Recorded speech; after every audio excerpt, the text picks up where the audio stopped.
Hola, buenos días a todos. Soy Elena Rodríguez, directora de la Real Academia de Gastronomía, y os agradezco mucho que estéis aquí en esta cuarta edición de las Jornadas de Ciencia y Gastronomía que organiza la Real Academia de Gastronomía en colaboración con el Ministerio de Ciencia, Innovación y Universidades, y esta vez en colaboración con la Universidad CEU San Pablo, a que doy las gracias por acogernos aquí. Para aquellos que no lo sepáis, la Real Academia de Gastronomía es una entidad pública que nos dedicamos a proteger y difundir la cultura gastronómica en todas sus expresiones: la culinaria, la vinculada con la salud, el turismo, la economía y, por supuesto, la relacionada con la educación, que es por lo que estamos hoy aquí. Resumiéndolo mucho, podría decirse que somos los guardianes de la gastronomía en España. Y, como os comentaba, en colaboración con el Ministerio de Ciencia e Innovación surgió la oportunidad de hacer estas jornadas que hemos hecho. Esta es la cuarta, la primera la hicimos en Zaragoza, la segunda en Málaga y la tercera en Vigo. En todas ellas hemos contado con profesionales expertos del sector, comunicadores y expertos en investigación, y con cocineros, porque la idea es demostrar que la ciencia y la gastronomía van de la mano. Bueno, lo sabéis todos, pero demostrarlo de una manera mucho más práctica. Entonces, ahora cede la palabra a Gregorio Varela, que os va a presentar a todos los que colaboran hoy y participan hoy en estas jornadas. Pero bueno, hoy queremos enseñaros una pequeña prueba de esto, de cómo la ciencia y la gastronomía van de la mano, nos van a ayudar a desmitificar los superalimentos, nos van a enseñar a vivir mejor y comer mejor, y Javi nos va a proponer unas recetas sencillas, saludables, sostenibles, que nos van a ayudar a evitar el desperdicio alimentario y a utilizar los productos de una manera mucho más eficaz, ahora que estamos en un momento en el que tenemos muy poco tiempo para cocinar y mucha gente no le apetece. Espero que esto os invite a cocinar, os haga reflexionar sobre los temas que tratemos. Y por mi parte nada más, agradeceros de nuevo vuestra asistencia y agradecer a Gregorio Varela que nos haya acogido, a Teresa Parte Arroyo que nos ha ayudado a organizar todo esto, y al Instituto Universitario de Universidad y Sociedad, que han hecho posible que estemos hoy aquí. Bien, buenos días, buenas tardes. Muchas gracias, Elena, por tu presentación y, desde luego, en este caso, como director del Instituto Universitario CEU Alimentación y Sociedad y como académico del húmedo de la Real Academia de Gastronomía, que tengo el honor y el orgullo de serlo, pues la verdad es que estamos encantados de acoger esta jornada, ¿no? Y a todos los ponentes, bienvenidos. Y, por supuesto, también a todos los asistentes, ¿no? La verdad, como ya has comentado tú, Elena, yo creo que esta jornada sería casi impensable no hace tantos años, ¿no? Porque lamentablemente hemos ido en paralelo lo que es la ciencia, lo que es la nutrición y la gastronomía, pero no convergíamos. Personas como las que están en esta mesa, y vamos a tener la oportunidad de escuchar, creo que han hecho mucho y hacen mucho porque efectivamente hoy trabajemos conjuntamente, disfrutemos también conjuntamente, que creo que es lo importante, ¿no? No se entiende hoy ni mucho menos la alimentación globalmente sin considerar el disfrutar, la parte satisfactoria, ni tampoco, por supuesto, la parte de salud. Así que creo que es importante estas jornadas que se han hecho desde la Real Academia de Gastronomía. Creo que también es importante, pues, agradecer al Ministerio de Ciencia e Innovación que crea en este binomio tan interesante que es ciencia y gastronomía. Antes de presentar muy brevemente a la mesa redonda, quiero aprovechar para comentar a la sala que esta jornada se enmarca en una serie de actividades, encuentros, incluso conferencias internacionales que se van a plasmar en un convenio marco que va a firmar la Real Academia de Gastronomía y nuestra Universidad CEU San Pablo los próximos días. Y aprovecho ya para anunciar que una de las principales acciones derivadas de este convenio marco es que acogeremos la universidad, pues, la conferencia internacional sobre gastronomía, la Spain's Gastronomy Conference, que sigue a la que tuvo lugar en Estocolmo el pasado mes de noviembre. Lo haremos en el campus de Montepríncipe, concretamente por los próximos días 21-23 de noviembre. En breve ya va a estar disponible la información, y desde ya invitamos, por supuesto, pues, a participar, porque será sobre todo un foro académico, científico, y de hecho, pues, el título que hemos querido darle a esta conferencia internacional es Reframing Gastronomy, es decir, un nuevo marco para la gastronomía, entendiendo, yo creo, que ese carácter multidisciplinar que también tiene esta propia jornada que hoy se ha organizado. Desde ya invitarles a todos en ese sentido. Bueno, y ya por orden de intervención, a mi izquierda está la doctora Marta de Miguel Castro, que seguro que muchos de ustedes ya la conocen, porque además de ser una magnífica investigadora del Instituto de Ciencias de la Alimentación del CSIC, aquí en Madrid, pues es divulgadora y por ello pues tiene esa magnífica cualidad mixta de investigar, por ejemplo, lo que es el diseño de alimentos, de ingredientes funcionales, pero preocuparse de algo que en muchas ocasiones no se han preocupado, no nos hemos preocupado, que es precisamente pues ver cuáles son las propiedades sensoriales de esos nuevos alimentos, de esos nuevos ingredientes, ver cuáles son las peculiaridades culinarias en ese sentido. Además de muy innovadora en cuanto a que es cofundadora de I Like Food Innovation, y yo creo que es por tanto un lujo poderte tener aquí para que nos des esa visión sobre ciencia y gastronomía. De hecho, su ponencia va a tratar sobre ciencia y gastronomía, comer mejor para vivir mejor. A continuación hablará la profesora Ana Montero Bravo, los que son de la Universidad CEU San Pablo y los que no, pues también seguro que la conocen. Ella es profesora titular de Nutrición y Bromatología en nuestro área de Nutrición y Bromatología, aquí en la Facultad de Farmacia de la Universidad CEU San Pablo. Es miembro del grupo de investigación en Nutrición para la Vida y actualmente también es secretaria de nuestra Escuela Internacional de Doctorado. Así que también y algo encima además es una magnífica persona, ¿no? Igual que Marta, pero la conozco más en este caso a Ana, y por eso también lo quiero destacar. El tema que le hemos propuesto a Ana Montero es que hable de superalimentos, luces y sombras. Y finalmente, en mi extremo izquierda, pues está Javier Esteve, que también seguro que le conocen. Si han tenido la fortuna de conocerlo en vivo y de manera presencial en su o sus restaurantes, pues mejor que mejor. Y si no, probablemente también le conocen porque es un gran divulgador y también figura televisiva en el muy buen sentido, ¿no? Javier Estevez es insultantemente joven, como creo que no hace falta insistir en ello, pero lo cierto es que aquí donde le vemos pues lleva aproximadamente ya 15 años o más de trayectoria profesional en muchos restaurantes, en muchas cocinas. Simplemente por destacar pues que ha estado formándose en su momento en la Escuela Superior de Hostelería de Galicia, muy buen sitio para los que somos gallegos, muy recomendable, pero además pues ha trabajado pues en sitios tan emblemáticos como el Cenador de Salvador, en la Sierra de Madrid, ha trabajado en Pepe Vieira, en Galicia, Estrella Michelin, ha trabajado en el Hotel Villamagna y, como no, a mí me gustaría también recordar, porque además tuve la fortuna de poder estar allí en ese momento, pues un restaurante también tan emblemático como es Villena, en Segovia, que creo que también ha marcado mucho su trayectoria. Actualmente, pues dirige, digamos, su propio proyecto, su propia ilusión, su propia idea, y seguro que lo conocen porque es en primer lugar el restaurante La Tasquería. Acaba de cambiar actualmente de dirección, a lo mejor él lo comenta, pero además también tiene otro restaurante magnífico y muy recomendable como es el Lince, ambos en Madrid. La Tasquería es estrella Michelin y es desde luego pues una persona valiente e innovadora, porque creó una revolución, como también vamos a ver seguro cuando nos muestre la alimentación práctica, la nutrición práctica en la última parte de esta mesa, en su forma de entender el cocinar y tratar algunos alimentos que en muchas ocasiones pues nos cuesta hacer. Así que muchas gracias a todos los ponentes, en nombre de la Real Academia de Gastronomía, en nombre del propio Instituto Universitario de Alimentación y Sociedad, y lo que toca ahora es ya disfrutar y aprender, que seguro es lo que vamos a hacer en este rato que estemos juntos. Sin más, yo creo que, si queréis, nosotros nos vamos a trasladar a la primera fila para también poder ver las presentaciones. Y Marta, cuando quieras.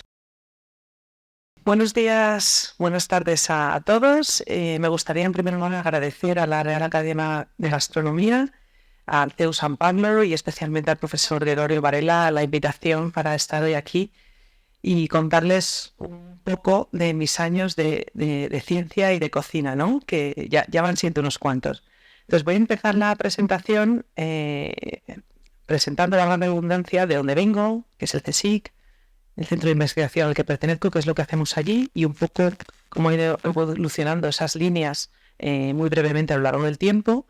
Y después les voy a contar 3 casos de éxito. Bueno, no voy a contar lo malo, cuento lo bueno. 3 casos de éxito que hemos tenido en el grupo de investigación y que hemos conseguido innovar, investigar, innovar y al final han llegado al mercado y se utilizan actualmente o se comercializan, ¿no? Que quizás esa es una de las diferencias que a lo largo de los años trabajando con los cocineros sí que me he dado cuenta, y es que su manera de innovar o su forma de innovar es mucho más rápida que la de un científico de alimentos, porque ellos piensan, innovan, ejecutan y al día siguiente se lo ponen al cliente, ¿vale? Y ahí tienen una validación rapidísima, ¿no? Me gusta, no me gusta, vuelvo al restaurante, no vuelvo. En nuestro caso no es tan rápido. Tardamos muchos más años en llegar al mercado con alguna de los inventos o de los aspectos innovadores que hayamos desarrollado tecnológicos en un laboratorio, ¿no? Entonces, bueno, es un poco una diferencia y lo quería explicar, ¿no? Y que, bueno, que al final se consigue con mucho esfuerzo, y además de estas tres casos de éxito se han llevado al mercado de manera distinta, ¿no? De manera de transferencia, que ahora se habla mucho de la transferencia del conocimiento, ¿no?, a la sociedad, de 3 modos distintos, ¿no? Para que tengáis también un poco, o sea, veáis la experiencia que hemos tenido a lo largo de los años en esa parte de transferencia de la tecnología, en el caso de las ciencias de la alimentación, al consumidor, ¿no? Bueno, para los que no lo sepan, el Consejo Superior de Investigaciones Científicas es la mayor institución pública dedicada a la investigación en España y es la tercera de Europa.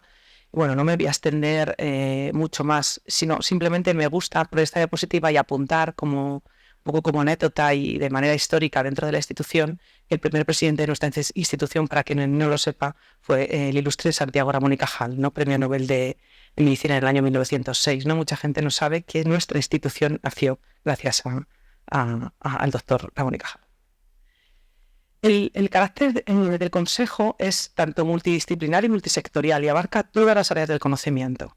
Aquí se distribuyó de diferente manera hace como 4 o 5 años, pero digamos que hay 3 áreas globales: sociedad, vida y materia, y 8 áreas científico-técnicas que son las que figuran ahí. La pongo en esta diapositiva porque me parece muy relevante que siempre ha habido en el CSIC un área concreta para investigar ciencia y tecnología de los alimentos. Eso quiere decir la importancia que se le ha dado siempre desde el CSIC, y hoy la siguiente ponente, Ana, hicimos un poco la tesis doctoral, los 2 inicios, ella en un centro de investigación y yo en otro del CSIC, en la Comunidad de Madrid, que ahora diré cuáles son. O sea que siempre se ha apostado por esa ciencia y tecnología de los alimentos, ¿no?, en entorno de investigación de nuestro país. Como he dicho, dentro del área de ciencia y tecnología de los alimentos hay instituciones o institutos de investigación repartidos en todo el territorio nacional, ¿vale?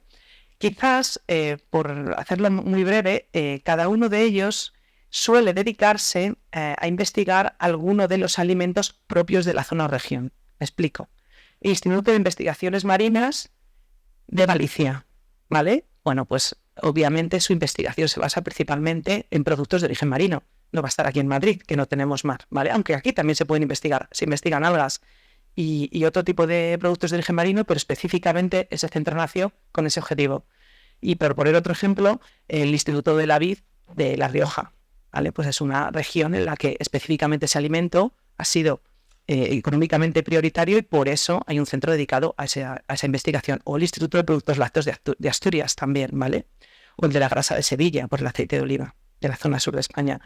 ¿Qué pasa el resto de institutos que hay en el territorio? Son más multidisciplinares, y es el caso de lo que ocurre en los 2 institutos que hay en Madrid: el actual Instituto de Ciencias de Tecnología y de la Nutrición, el antiguo Instituto del Frío, y el Instituto de Ciencias de la Alimentación al que yo pertenezco, que era el antiguo Instituto de Fermentaciones Industriales. Esos 2 centros son los 2 centros de investigación del CSIC que hay en la Comunidad de Madrid, y nos dedicamos un poco a esa investigación de los alimentos de una manera más multidisciplinar y que abarca la investigación de casi cualquier alimento que nos podamos imaginar, ¿no? Bueno, volviendo a mi centro de investigación, al CIAL, se divide, pues como todos los organismos públicos o organismos académicos, en distintos departamentos y también en grupos de investigación. Mi grupo de investigación, el que dirijo desde el año 2018, se llama Bioactive Gastronomy o Gastronomía Bioactiva, ¿vale? Ahora verán ustedes a lo largo de mi trayectoria o de lo que les voy a exponer por qué pusimos ese nombre al grupo de investigación. ¿Qué es lo que hacemos realmente? Bueno, en prácticamente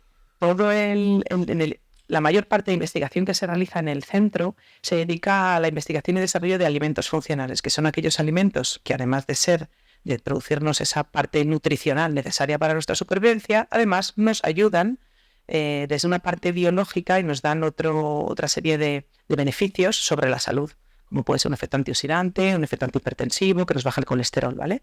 Eso es lo que, en su mayoría, la mayor proporción de la investigación que se hace en el CIAL.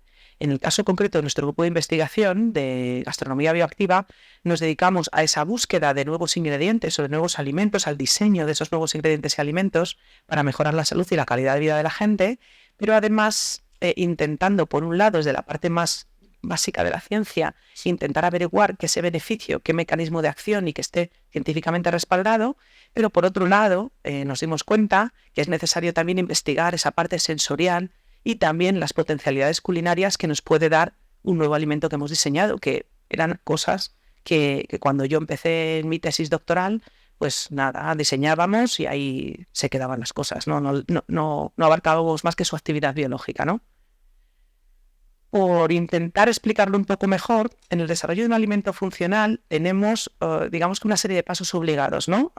En el desarrollo del mismo. Bueno, pues desde el aislamiento y caracterización in vitro, primero, de ese nuevo componente de los alimentos o de ese extracto o de ese ingrediente diferente o diferencial que nosotros estamos investigando, pasamos a evaluarlo experimentalmente en modelos animales, ¿vale? Para ver si esa efectividad o eficacia en vivo es real.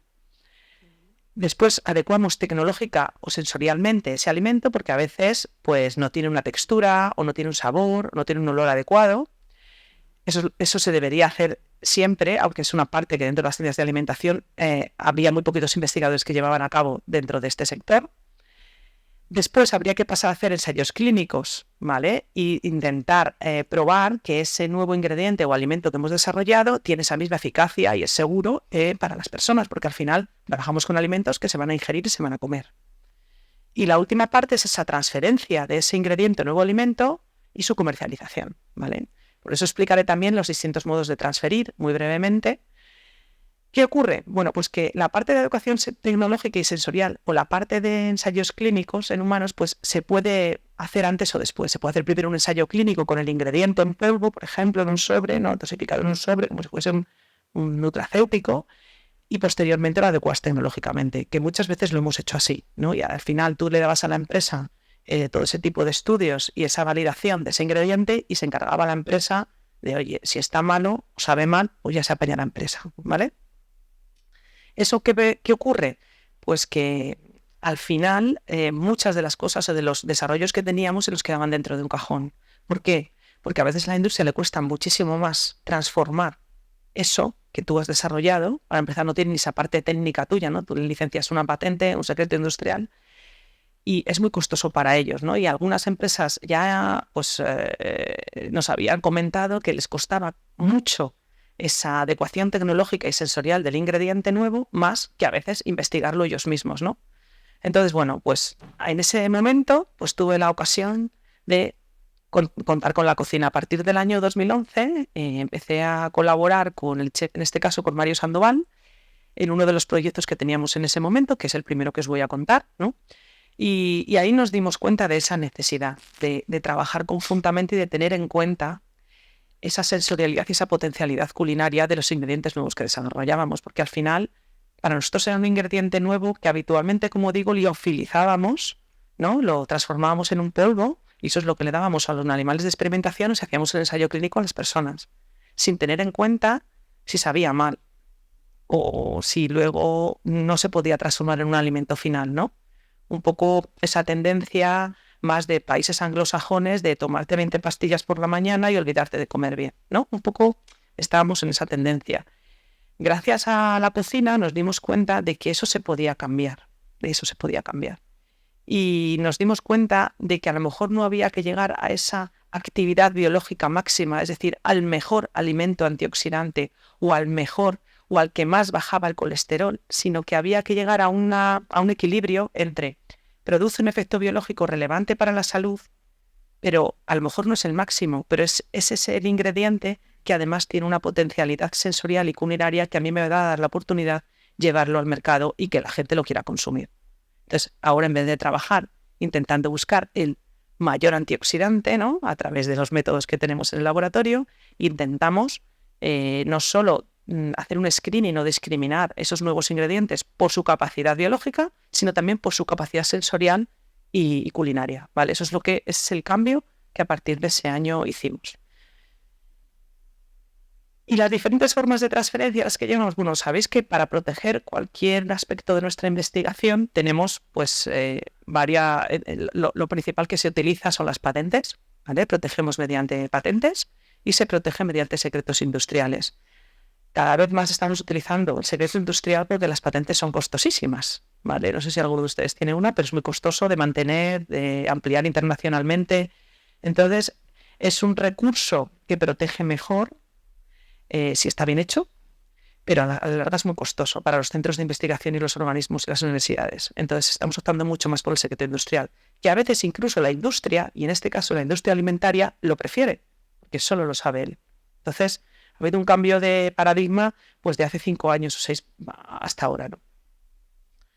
Y la manera que tenemos de llegar a la sociedad es transferir ese conocimiento o ese conocimiento protegido a través de otros 3 modelos. Uno de ellos es a través de una licencia de comercialización o de explotación, o vendes tu patente, pero es muy raro que un organismo de investigación en una universidad venda la patente. Normalmente le permite el uso de explotación o de comercialización. Colaboras directamente con una empresa en un proyecto de investigación, él te paga un buen dinero por investigar y entonces es suyo lo que tú has investigado. Y la tercera es pues, que el investigador se tira a la piscina, ¿vale? O el profesor, y entonces monta una spin-off, una empresa de base tecnológica, que también hemos hecho eso. Entonces voy a contar brevemente 3 de estos ejemplos y un poco las diferencias que hay en cada uno. Por si alguno se anima, pues que sepa los pros y los contras que yo me he encontrado a lo largo de mi carrera.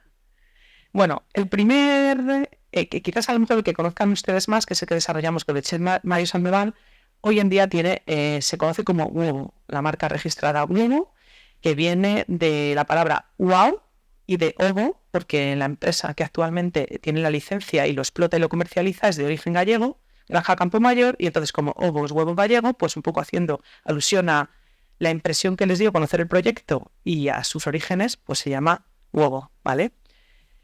¿Esto qué es?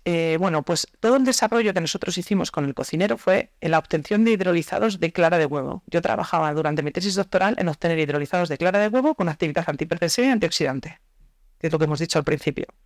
Pero aquello estaba malísimo. Cuando se lo di al cocinero el primer día me dice, esto está fatal. No lo puedo yo esto cambiar. Entonces yo pensé, bueno, pues si una persona con tanto conocimiento de los sabores no puede cambiar esto, pues hay que cambiar. Entonces lo que hicimos fue hacer un nuevo hidrolizado.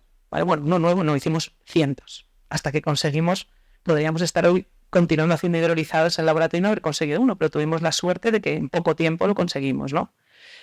Y entonces nosotros normalmente utilizábamos estos hidrolizados que lo que hacemos es, en este caso, la clara de huevo solo contiene proteínas y agua, es una matriz muy facilita de trabajar con ella. Lo que hacemos era una hidrólisis enzimática con proteasas, rompíamos las proteínas en fragmentitos más pequeños, las enzimas actúan como unas tijeras y cortan selectivamente las cadenas de aminoácidos de la proteína.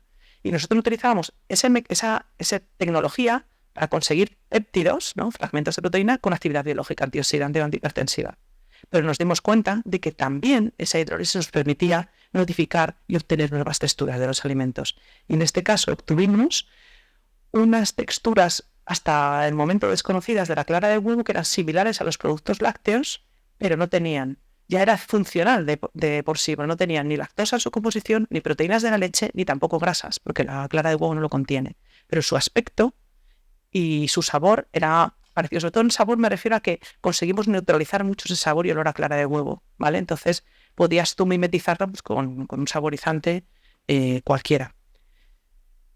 Finalmente, esta patente, que está ampliada en todo el mundo y que sigue activa, y que tiene licenciada la empresa Granja Campo Mayor, pues la llevamos al mercado en este tipo de productos que son los primeros que han salido, que son el brick del medio, es digamos como una leche de huevo, ¿vale? Digamos es una leche blanca o enriquecida en calcio, o un batido de cacao, que es el que hay al lado, o si no también en yogures, que no son yogures, no se pueden llamar yogures, en postres cremosos, ¿no? Que los llamamos así, que además están fermentados, teniendo en cuenta el desarrollo tecnológico que hemos tenido que tener, porque no tienen azúcares añadidos, no tienen grasas, ¿vale? Si alguno conoce el proceso de fermentación, ahí hay glicólisis, proteólisis, lipólisis, ¿vale? Entonces no es una matriz muy adecuada para la fermentación, con lo cual ha habido ahí también un desarrollo tecnológico para tener esos yogures o esos postres cremosos derivados de clara de huevo fermentados, ¿vale? Esto actualmente se vende en Carrefour, se vende en Freud, se vende en Alimarket, se vende en Eroski Galicia, se vende en Gadis, y creo que me han comentado desde la empresa que muy recientemente esperamos que se venda también en el Corte Inglés. Entonces es muy llamativo el packaging, o sea que igual alguno de ustedes ahora se pasa. A lo mejor están bebidas vegetales, a lo mejor está en el apartado de leches, los bricks de batido, y han sacado un formato pequeño también para llevar pues más para el sector infantil, para los colegios y demás. Decirles que no tiene ni lactosa, no tiene proteínas lácteas, no tiene grasa, no tiene gluten y sin azúcares añadidos, ¿vale? Entonces se intentó también desde nuestra parte de cara a la empresa inculcarles esa parte más nutricional, ¿vale? Y que también hagan productos con etiqueta limpia y productos que realmente sean buenos para el consumidor, ¿no? Que bueno, aquí también luego hay mucho. Siguiente caso de éxito. Bueno, esto fue una colaboración público-privada que hicimos con Cárnicas Joselito, con sus estupendos jamones, ¿vale? ¿Y qué es lo que hicimos con ellos? Bueno, pues hablando un día en una reunión, les propuse la manera de obtener una esencia a partir de la grasa de recorte de los jamones. Cada vez se utilizan más jamones loncheados, ¿vale? Porque, bueno, pues uno no lo quiere cortar, entonces se utiliza mucho y toda esa grasa del recorte se tira. Y es mucha cantidad. Entonces decidimos llevar a cabo un poco una acción más de sostenibilidad y de economía circular, porque al final de los cerdos, como saben, se utiliza todo, y específicamente esta grasa es una grasa de gran calidad nutricional y gran calidad sensorial. Entonces, para no tirarla, decidimos hacer una esencia, ¿no? La extraemos a baja temperatura con destilación fraccionada y conseguimos un subproducto que ellos tenían que tirar, darle un valor añadido a una esencia, ¿no? Que incluso está patentado el método de extracción, ¿vale? Tenemos 2 patentes de este proyecto, y es una esencia bioactiva de jamón ibérico de bellota que no solamente, bueno, aparte de ser natural, no tener conservantes ni aditivos, tiene una vida útil larga porque la hemos analizado, y tiene propiedades nutricionales y sensoriales que son únicas. Tiene más ácidos grasos monoinsaturados, tiene menor acidez que la grasa de partida, más actividad antioxidante y un aumento de compuestos fenólicos que se liberan de la matriz al hacer la extracción. Y además, este producto, como Joselito tiene una relación con la gastronomía muy grande, tiene restaurantes propios, pues se utiliza en algunos de sus restaurantes y se ha hecho también toda esa parte de alta cocina. Todo lo que ven ahí es una mantequilla hecha con la propia esencia, una mayonesa, que son los puntitos que ven en la diapositiva de abajo, y lo de arriba es como un helado con la propia esencia, ¿vale? Y, bueno, nosotros éramos un poco. En el laboratorio hacíamos lentejas, le añadimos la esencia, unos macarrones, le añadimos la esencia, éramos un poco más. Luego esto lo hicieron en el restaurante Abarra, que también es propiedad de la familia de don José, y hacían esas elaboraciones un poquito más especiales, ¿no? Entonces, actualmente ellos lo utilizan, se produce y lo llevan a algunos restaurantes y, bueno, pues intentan. Es verdad que hay una producción limitada de la misma, porque cuando la grasa del recorte se agota, pues ya no hay más esencia, no es un producto un poco exclusivo. Pero bueno, para que veamos también la posibilidad de colaborar con una empresa y darle más valor añadido a alguno de los ingredientes o subproductos que él necesita, ¿no? Pues mejorar dentro de su empresa, de su compañía. Y por último, pues este es el último desarrollo que tenemos, que bueno, para que veáis que tocamos todos los panes, huevo, ahora jamones, y esto es completamente diferente y completamente disruptivo. Es el último desarrollo que hemos hecho en el grupo de investigación, y lo que hemos hecho es producir, investigar, producir y comercializar un nuevo ingrediente alimentario 100% vegetal, que lo que más y el aspecto innovador que tiene este ingrediente es que proviene de la algarroba. No sé si algunos de ustedes están acostumbrados a consumir productos de esta llamada revolución verde, que son los alimentos veggie, que incluyen a personas veganas, vegetarianas y flexitarianas, y casi todos pues están hechos con soja, con gluten, o llevan alérgenos o proteínas, o todos extractos concentrados de proteínas. En nuestro caso quisimos observamos que había un problema dentro de toda esta alimentación, ¿no? Aparte de que había una serie de razones por las que la mayor parte del aumento de población que intenta reducir su consumo de carne es por motivos de sostenibilidad del planeta, por motivos de salud y también por respeto a los animales. Esas son las tres principales razones. Pero nos dimos cuenta de que tenían una serie de preocupaciones que había productos que eran poco honestos, ¿vale? Sobre todo, ese era uno de los principales problemas que nos dimos cuenta nosotros, que no todo lo vegetal es sano, ¿no? Porque si tú le das luego la vuelta a uno de estos productos, ves que tiene 20, 25 ingredientes y algunos de dudosa calidad nutricional. Había falta de variedad, ¿vale? Y también el precio a lo mejor era demasiado elevado y además no tenían una sensorialidad muy buena, ¿no? Entonces decidimos apostar por investigar en este sector, ¿no? Ahí desarrollamos Ley, que os voy a contar un poco las ventajas competitivas que hay con lo que existe en el mercado. Desde el punto de vista sostenible es que fomentamos el uso y consumo de legumbres, porque la algarroba es una legumbre, ¿vale?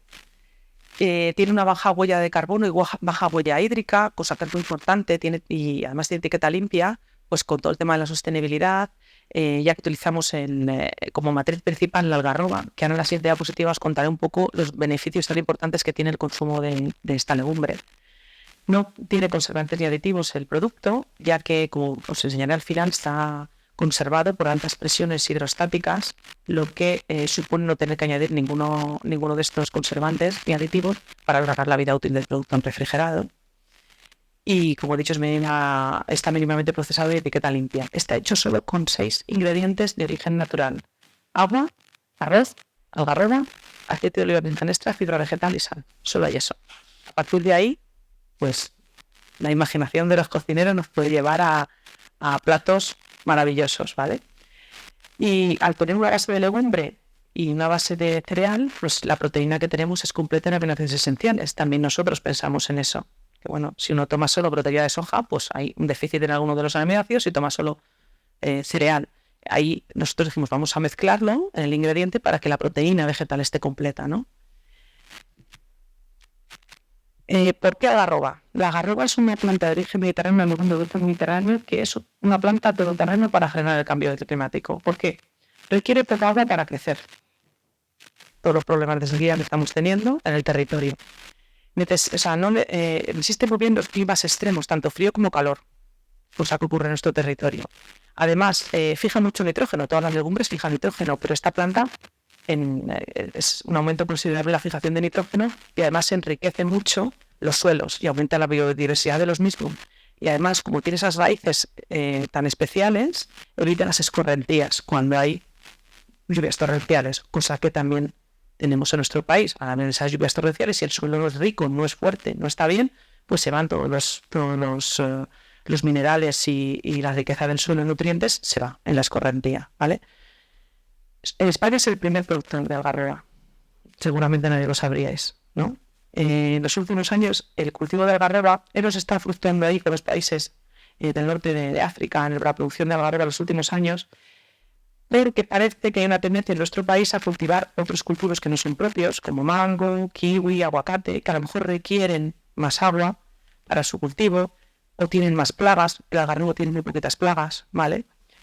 Y en cambio pensamos que hay que recuperar el cultivo de esta planta. Hay ya algunos proyectos por ahí, Murcia, Levante, Español, con el objetivo de recuperarla, porque beneficia mucho, no solo la salud. Entonces, si no le damos un uso económico relevante a un alimento, ni se cultiva ni se usa. Entonces la idea era darle un uso atractivo, ¿vale? Sí que es verdad que en la posguerra salvó mucho hambre, como dicen nuestros abuelos, pero la idea es que sea un alimento que esté rico. Como hemos dicho, podemos hacer cosas maravillosas en el laboratorio, pero si luego no está rico, nadie lo va a querer consumir.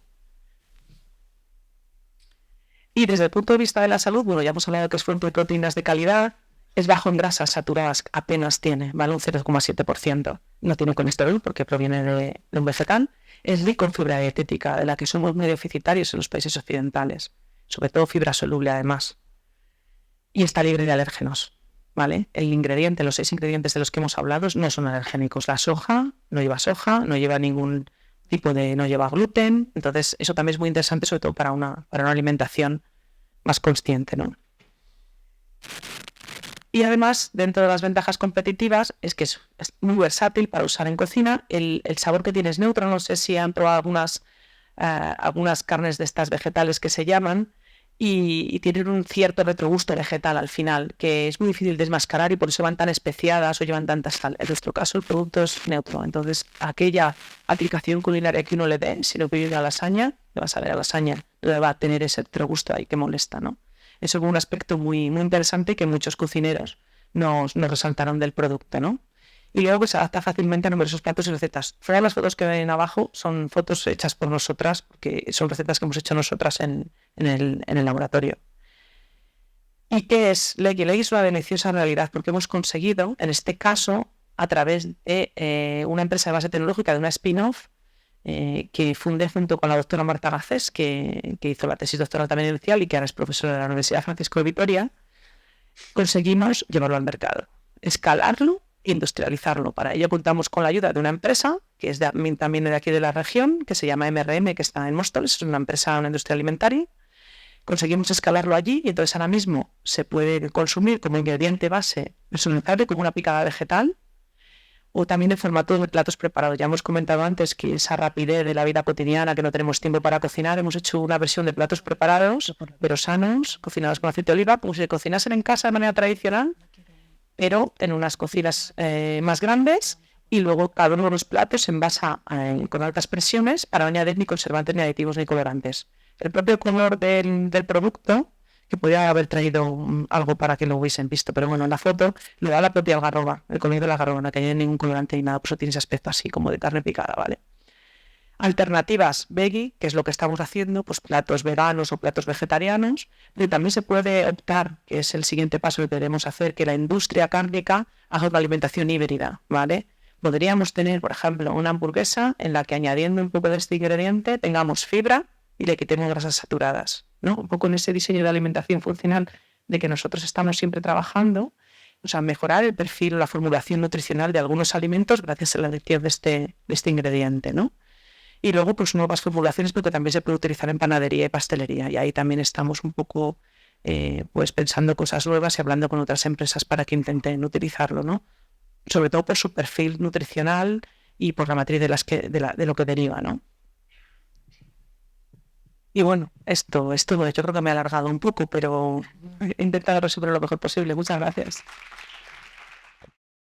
También dar las gracias a la Real Academia de Gastronomía y también al Instituto Universitario de Alimentación y Sociedad por haberme invitado a participar en esta jornada. Me hace mucha ilusión estar aquí hoy con todos vosotros, y un poco la idea de mi ponencia es desmitificar algunos aspectos relacionados con los llamados superalimentos. Empezando esta ponencia, me gustaría empezar con esta afirmación, y es que los superalimentos no existen, o por lo menos no existen de la manera que la mayoría de la población entiende. Muchas veces a estos alimentos se les atribuyen una serie de propiedades nutricionales que existen, que sí que realmente tienen, pero que no son mejores ni superiores a otros alimentos propios de nuestra gastronomía, propios de nuestra dieta mediterránea. Y esto es un poco la idea que yo quiero transmitir.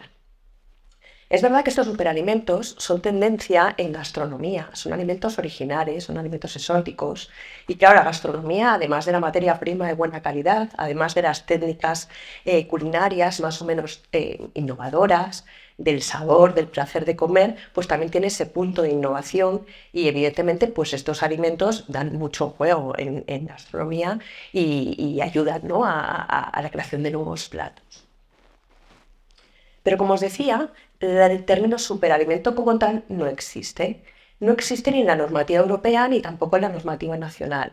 Es un término más informal. Más informal se refiere a alimentos que aportan en su composición, como decía, grandes nutrientes. Aportan vitaminas, minerales, proteína, fibra y, por supuesto, componentes bioactivos.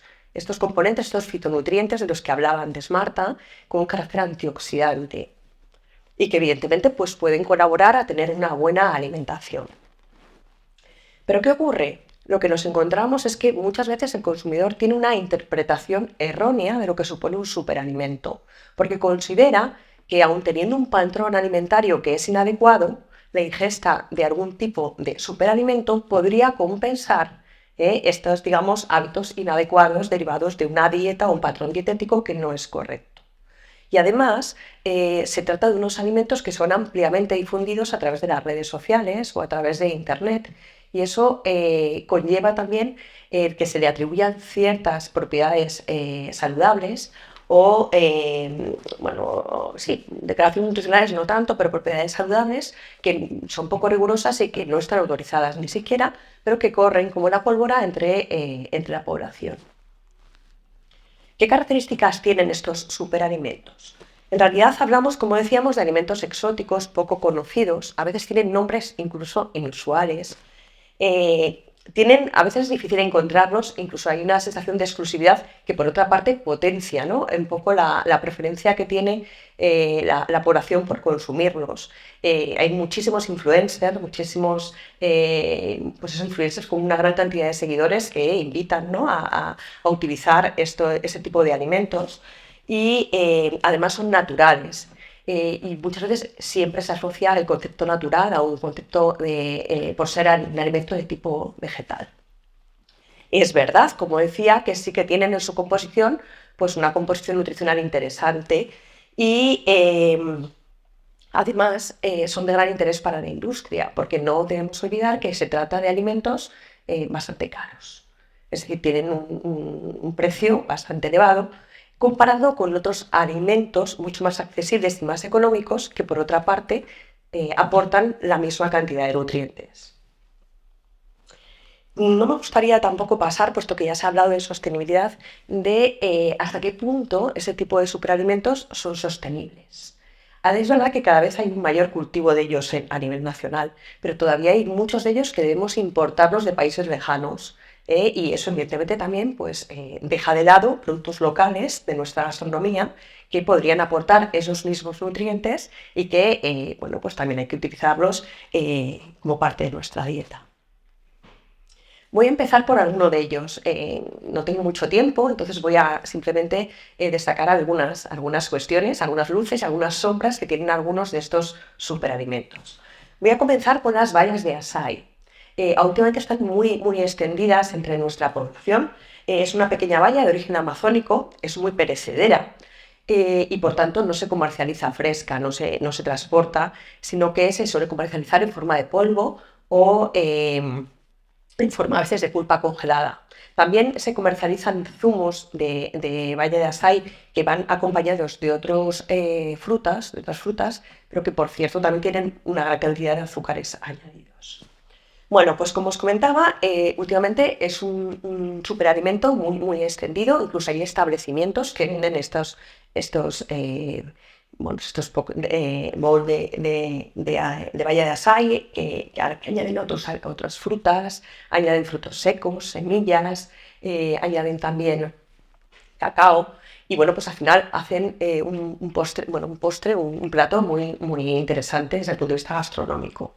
¿Y cuál es la característica principal? La característica principal es que tienen un alto contenido en fibra.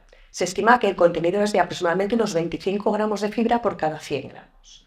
Pero claro, a mí quiero empezar a desmitificar, porque muchas veces asociamos el contenido a un producto, pero no somos conscientes de la cantidad de producto que se utiliza, es decir, la ración alimentaria que utilizamos de ese producto y que evidentemente pues, lleva un consumo mucho menor del nutriente.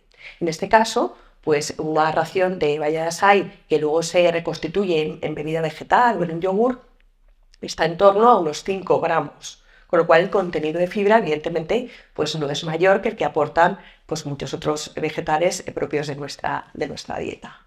Tampoco tiene un contenido significativamente alto de vitaminas, pero sí que es verdad que posee en su composición pues, un alto porcentaje de estos compuestos, estos fitonutrientes antioxidantes tipo antocianinas y flavonoides, pero que por otra parte también los encontramos en frutos rojos, en las fresas, en las arándanos o en las frambuesas. ¿Qué hay que comentar también? Bueno, pues que para obtener este tipo de beneficios nutricionales que sí que tiene esta baya de açaí, pues debemos pagar un alto precio. Se estima que un paquetito de aproximadamente 100 gramos de baya de açaí está entre 20 y 30 gramos. perdón, 20 y 30 euros, cantidad evidentemente mucho más superior que la que podríamos conseguir a partir de cualquier otra fruta. También me gustaría hacer una especial mención a los famosos batidos verdes, ¿no? A las famosas super bebidas, también muy extendidas entre las redes sociales a partir de influencers que incluso animan a consumir este tipo de bebidas detoxificantes a base de batidos verdes, incluso en cantidades muy elevadas y de forma diaria. Habitualmente los batidos verdes están constituidos por verduras foliáceas, ya sean acelgas, espinacas, hojas de kale, también considerado un superalimento del que ahora hablaremos. Habitualmente se añaden también otras frutas para matizar un poco el sabor, se les añade cúrcuma, jengibre o incluso semillas de chía hidratadas. ¿Pero qué ocurre? Claro, estamos hablando de que si el consumo es muy elevado y estamos hablando también de una superbebida que se consume cruda, pues podría tener ciertos problemas a nivel de la salud. Si nosotros no debemos olvidar que este tipo de verduras llevan en su composición los llamados oxalatos, ácido oxálico, que unido al calcio forma oxalato cálcico. Si lo consumimos en grandes cantidades y de forma frecuente, podríamos pues tener al final algún problema en cuanto a padecer cálculos renales, por ejemplo. Pero de hecho, la Autoridad Europea de Seguridad Alimentaria, la EFSA, en el año 2016 ya alertó, ¿no?, sobre el peligro de estas dietas detoxificantes con alto contenido en batidos verdes. No solo por el contenido en oxalato que ya he comentado, también por el contenido en nitratos. Estas verduras tienen un alto contenido en nitratos que luego se reducen a nitritos y que podrían llegar a producir fenómenos de metahemoglobinemia, más grave, por supuesto, en el caso de los niños o los bebés, que no suelen tomar estos super batidos, eso es verdad. Y también, claro, la EFSA alertaba del peligro que puede tener pues manipular este tipo de bebidas. Si nosotros las preparamos con antelación y tenemos que bebernos 1 litro entero a lo largo del día, es posible que pueda llegar a producirse una contaminación microbiana. Hemos comentado también el kale, porque es parte de estos super batidos. Las hojas de kale son ampliamente utilizadas como superalimentos. En realidad el kale no es más que la col rizada de toda la vida, por cierto, muy utilizada, por ejemplo, en la gastronomía portuguesa para producir los famosos caldos verdes. También tiene una composición nutricional muy parecida, por ejemplo, a la berza. ¿Y qué ocurre? Que es verdad, tiene un alto contenido de fibra, alto contenido en calcio, no tiene tanto contenido en oxalato como otras verduras foliáceas y verdaderamente tiene una importante carga antioxidante por su contenido en glucosinolatos y en quercetina, en compuestos fenólicos. Pero si yo me fijo, no tengo puntero, pero bueno, si se fijan en el contenido que tiene en fibra que tiene el kale con respecto a otras coles del género Brassica o algunas otras verduras foliáceas, vemos que no es especialmente alto este contenido en fibra. El contenido en calcio sí que es alto comparado con otras verduras y el resto de nutrientes pues tampoco es especialmente significativo. Sí que es verdad que hemos dicho que el contenido en calcio es alto, pero claro, si lo comparamos, por ejemplo, con otras fuentes de calcio propias de nuestra dieta, ya ahí no destaca tanto este contenido de calcio. Claro, estamos muy acostumbrados, por ejemplo, a hablar del contenido en calcio que tienen las semillas, que también hablaremos de ellas ahora, por ejemplo, la semilla de chía. Claro, si nos fijamos el contenido, pues tienen 714 miligramos por 100 gramos o 670 miligramos por 100 gramos. Pero ¿cuánta cantidad de semillas de sésamo consumimos al día? Claro, estamos hablando de unas cantidades muy pequeñas. Y además tampoco podemos olvidar que estas semillas tienen en su composición ácido fítico. Y en este caso, claro, se forman complejos inabsorbibles con estos cationes divalentes y parte de estos cationes son eliminados a través de las heces. Por lo tanto, la biodisponibilidad del calcio es mucho menor. También es cierto que hay gente que por la razón que sea no quiere tomar lácteos, pero lo que tenemos que tener claro es que el calcio más biodisponible es el que nos aportan los lácteos. Y además la ración de lácteos que consumimos es mucho más frecuente y más grande. Un vaso de leche son aproximadamente 250 gramos y una ración de queso manchego está alrededor de 50 gramos, con lo cual el contenido de calcio que aporta es mucho mayor y encima es mucho más biodisponible. Si nos fijamos también en otros fitonutrientes propias, por ejemplo, de esta verdura, de las hojas de kale, bueno, pues podemos ver que no es especialmente mayor el contenido en betacaroteno que el que tiene, por ejemplo, las espinacas o el que tiene las zanahorias. Y si nos fijamos en otros carotenoides, como la luteína o la zeaxantina, pues también están en mayor cantidad en otras verduras foliáceas más comunes, como por ejemplo las acelgas y las espinacas. Eso no significa, en ningún caso, quiero que lo entiendan así, yo no quiero decir que este tipo de superalimentos no puedan utilizarse en la dieta. Pueden utilizarse y van a colaborar en tener una buena nutrición, pero no son mejores que otros alimentos mucho más accesibles de nuestra gastronomía y también más económicos. Estos son los contenidos de flavonoides, de quercetina que tiene el kale y que son muy similares al que tiene la cebolla. Otro superalimento que está en boga en los últimos años son la utilización de las semillas de chía. Las semillas de chía habitualmente se utilizan de manera pulverizada, por ejemplo, para elaborar pan, o también se utilizan hidratadas, pues en bebidas vegetales, en leche, en yogur, en lo que cada uno quiera. Y en este caso, bueno, pues se enfatiza mucho la importancia del consumo de semillas de chía por su aporte en proteína, que es alto, realmente es alto, y también por su aporte en fibra, aunque volvemos a lo mismo que comentábamos antes. Claro, tiene un aporte de más de 30 gramos de fibra por cada 100 gramos, pero es que la ración habitual de semillas de chía está en torno a 10-15 gramos.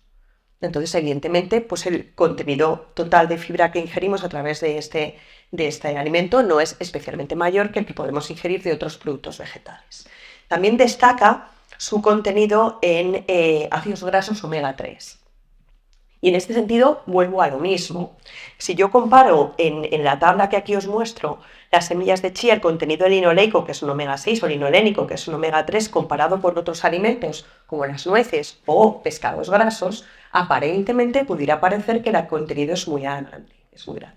Sin embargo, claro, detectamos dos cuestiones. Una de ellas, por mucho que queramos, no van a aportar los ácidos grasos de cadena larga que solamente están disponibles en los pescados grasos. Y por otro lado, dado que la ración habitual, pues por ejemplo del salmón o el atún, es mucho mayor, finalmente el contenido de ácidos grasos a partir de esos alimentos también es mayor.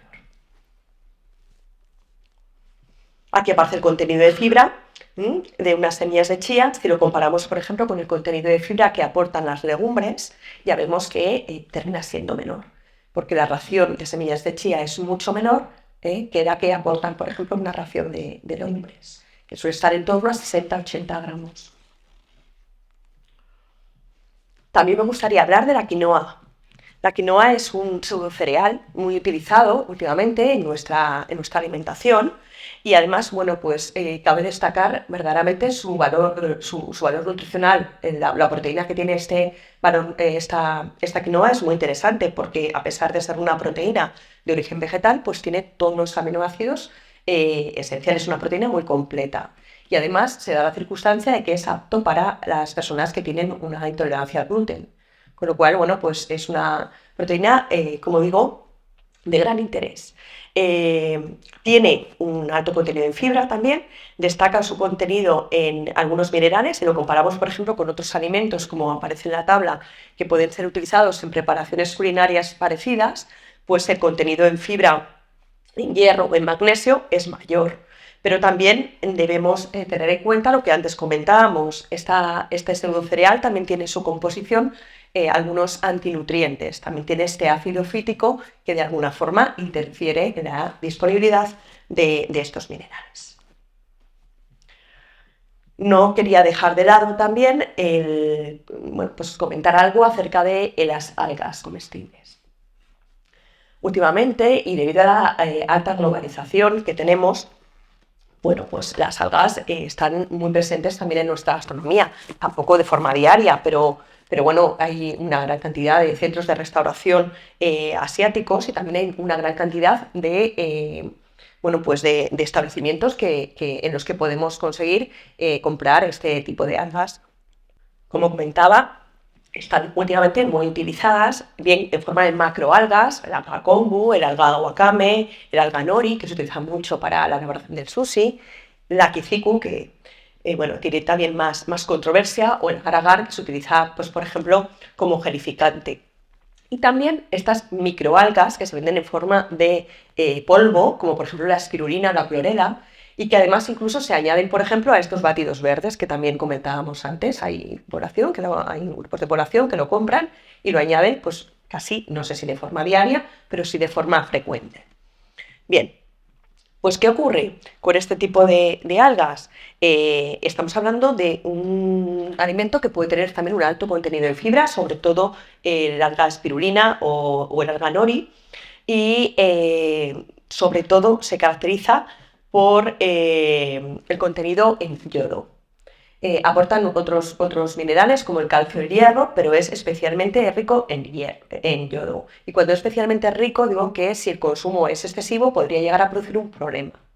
¿Por qué? Si se fijan en la tabla que yo he puesto aquí en la presentación, pueden ver que las ingestas recomendadas de yodo están en torno a 150 microgramos de yodo al día. El upper level o el umbral tóxico tolerable, es decir, el valor a partir del cual ya no podemos asegurar que sea seguro el consumo habitual de este tipo de alga, está en torno a 600-900 microgramos al día. Bueno, pues consumir tan solo 5 gramos de alga wakame puede llegar a superar las ingestas recomendadas hasta 150 veces. E inclusive puede llegar a superar este umbral tóxico tolerable hasta casi 50 veces. Esto hablando de 5 gramos de algas. Si llegáramos a consumir este alimento de una forma, no solo como un ingrediente, por ejemplo, de una ensalada o de un guiso, sino que lo consumiéramos de una forma mayor, pues realmente podría ocasionarnos un problema. No ocurre eso con el alga nori, que se utiliza muy frecuentemente también, pero es que también nosotros utilizamos mucho el wakame o el kombu. De hecho, recientemente la Autoridad Europea de Seguridad Alimentaria, la EFSA, bueno, pues ha publicado dictámenes científicos relacionados con el consumo de algas y evalúa, digamos, dos peligros que podrían estar asociados a este consumo. Uno de ellos es el altísimo consumo de yodo asociado al consumo de algas, como he comentado, y por tanto, pues emite su preocupación y la prudencia de administrarlo o consumirlo frecuentemente en algunos grupos de población, como niños, mujeres embarazadas o personas que tengan problemas tiroideos, y también porque bueno, pues se ha detectado ciertos niveles de metales pesados asociados al consumo de algas. En el caso del té matcha, sin embargo, a pesar de haber revisado bastante bueno, pues, publicaciones científicas relacionadas con este té, debo deciros que no he encontrado ninguna sombra. Todo han sido luces. Todos los estudios realmente hablan de los magníficos atributos antioxidantes que tiene el consumo de este té. En realidad, el té matcha se elabora con las hojas de té molidas y lo que se hace es que mientras se cultiva se tapan las hojas con unas esteras de bambú para evitar que haya una incidencia de luz sobre estas hojas. Y esto al final se traduce en una mayor producción de compuestos antioxidantes. Además, habitualmente cuando consumimos té lo consumimos infusionado. Y en el caso del té matcha, este té se consume disuelto, o sea, todo el polvo de la hoja está disuelto, entonces consumido, con lo cual las características antioxidantes pues realmente son muy, muy grandes. Por la producción en catequinas, en ácidos fenólicos, en flavonoides, y bueno, también pues ese aroma que a mí particularmente no me gusta mucho. Quizás para mí es la única luz que tiene, la única sombra que tiene el consumo de té matcha, pero que a quien le guste, bueno, pues también es un aroma muy, muy característico. También quería hablar un poquito de la kombucha. Últimamente también está muy ensalzada, ¿no? El consumo de té kombucha, que bueno, es un té que es una bebida fermentada que se produce por la fermentación del té también, a través de una colonia simbiótica de bacterias y levaduras que se llama SCOBY, y también añadido una pequeña cantidad de azúcar para favorecer esta fermentación, ¿no? como sustrato de la fermentación. Si la fermentación está controlada realmente, lo que nos encontramos es un producto muy interesante para poder sustituir, por ejemplo, a bebidas refrescantes con alto contenido en azúcar. ¿Por qué? Porque el contenido en azúcar habitual es poco, tiene un pequeño contenido en alcohol y también, bueno, pues gas procedente de la fermentación. Pero además está demostrado que también han aparecido compuestos bioactivos propios de ese proceso de fermentación.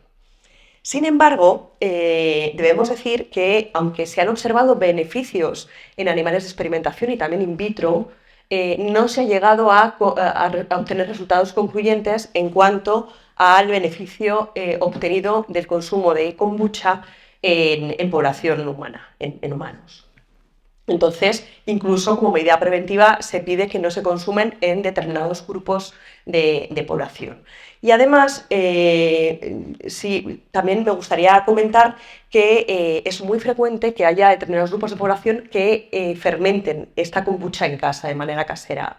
Y esto puede tener también ciertos problemas. Por un lado, si nosotros realizamos una fermentación casera para obtener kombucha en casa, nos podemos arriesgar a partir de un SCOBY que no conocemos su composición en cuanto a estas bacterias y levaduras, y no sabemos el riesgo que puede tener.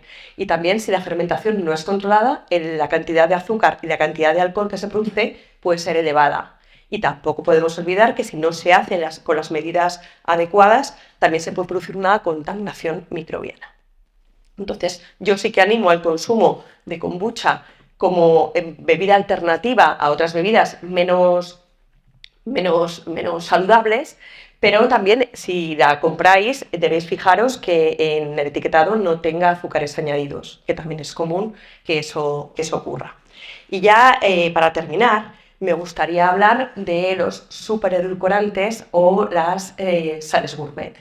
En los superedulcorantes, porque últimamente sabemos que el azúcar está muy demonizado, de hecho hay un altísimo consumo de azúcar entre la población y hay determinados grupos de población que consideran de manera errónea que es preciso sustituir o es adecuado sustituir, por ejemplo, el azúcar común con azúcar moreno o, por ejemplo, con panela.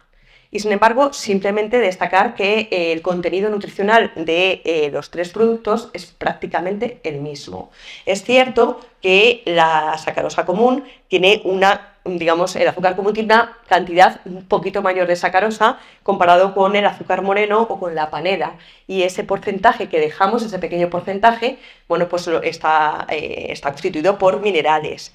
Pero claro, teniendo en cuenta las cantidades que utilizamos, es una cantidad de minerales prácticamente despreciable. Y finalmente, el contenido energético y el contenido nutricional de todos estos tipos de azúcar es el mismo. Con, la desventaja también que si nosotros queremos comprar panela, pues también tenemos que gastarnos un poquito más de dinero, porque es más caro que el azúcar común. Y en el caso de las salas gourmet, pues en gastronomía son también ampliamente utilizadas. Es verdad que son sales muy glamurosas, la sal en escamas o la sal de Himalaya, que es una sal rojiza, pero nutricionalmente aportan prácticamente la misma cantidad de cloruro de sodio, e incluso se hablaba de que podrían tener unas mejores condiciones respecto al padecimiento de la hipertensión, y no hay resultados concluyentes que vean que son mejores. Y además también ocurre a veces que, al tener un sabor menos intenso, al estar en escamas, puede ocurrir que el consumidor se eche mayor cantidad, con lo cual el objetivo tampoco estaría cumplido. ¿Cómo podemos concluir esta charla o esta ponencia? Pues exactamente igual que como empecé. Los superalimentos no existen, con la idea asociada de propiedades curativas o propiedades compensatorias con respecto al patrón alimentario global. Si es verdad que tienen una composición nutricional interesante, se pueden utilizar junto con otros alimentos propios de nuestra gastronomía, pero si nuestro patrón alimentario no es adecuado, no va a estar compensado por el consumo de uno o varios de estos superalimentos. Pues muchísimas gracias a todos por vuestra atención.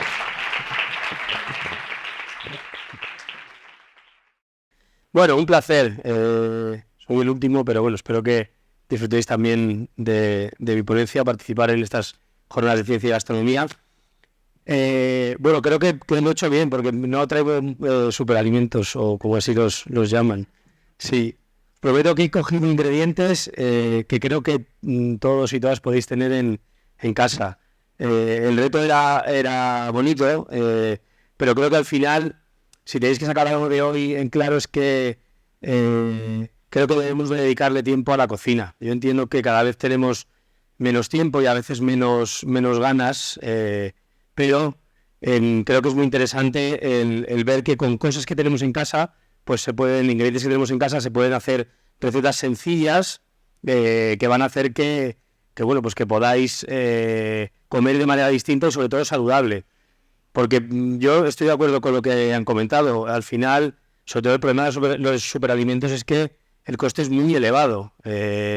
Yo siempre apuesto por una cocina en la que haya ingredientes que yo creo que todos conocemos, pues verduras, carnes, pescados. Creo que al final tenemos que comer un poco de todo, ¿no? Y comer bien y de forma equilibrada. Y además que en nuestro país tenemos una suerte maravillosa de contar con todos estos productos, ¿no?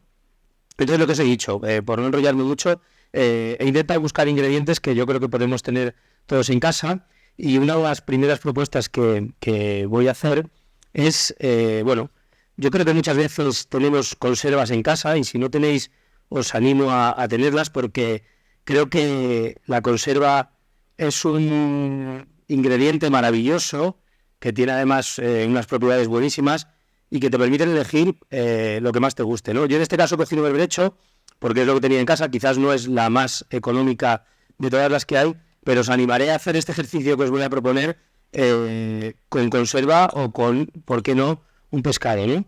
Entonces, en este caso, lo que hacemos es escurrir unos berberechos, ¿vale?, de lata,